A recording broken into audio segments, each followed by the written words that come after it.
Damu ya kwetu si mzito. Kweli Sana. Hampendani?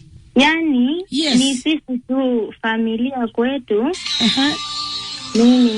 Mimi ni msichana, sasa kwetu tuko wawili. Uh-huh. Sasa story yangu, mamangu ametengwa na familia. Sasa ni sisi tu na mama yetu. Mama yetu ni mgonjwa, hata saa hii, hata ukipigia tu mtu wa familia au siki hata na chochote. Sasa ni sisi tu. Sasa sioni kama damu ni mzito. Kabisa. Oi. Pole sana. Yani, nimekwambia nasikilizanga kipindi yako, inanitia moyo Masawi. Aki. Na kuanga na uchungu, lakini ukiongea hivyo nafarijika. Aki, nafurahi sana. Hivyo Masawi. Mimi nimekuonea tu huruma. Sasa kama damu imekataa, mimi ndio niko maji. Maji ndio hii lita 2. Nakuambia Masawi, yani familia imetutenga, ni vile mamangu ana makao. Oi. Baba alienda wapi? Aliaga? Baba hapo, lakini shamba yetu aliuza. Oi. Sasa tunaishi tu landi Masawi. Usilie.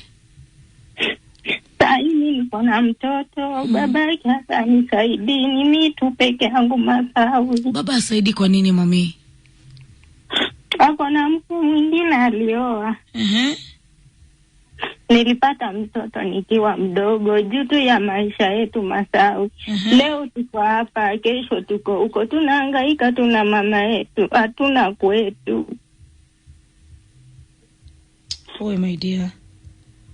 Nipo Masawi, lakini nikisikiliza Radio Jambo kipindi yako nafarijika sana Masawi. Nafurahi sana kusema nawe. Na mtoto ana umri gani mami? Usilie Liz. Miaka 5 Masawi. Na kutoka mtoto azaliwe never hataki kushughulika. Alikuwa anasaidia. But vile sasa mtoto anaanza shule, alimnunulia tu uniform peke yake. Sasa tangu hapo hata school fees ama chakula nini hakuna. Ayuko. Ako, lakini sasa mimi ananiambia, nikimpigia ananiambia niko na familia, majukumu imekuwa mingi na anafanya kazi count. Haya sawa my sister. Sad.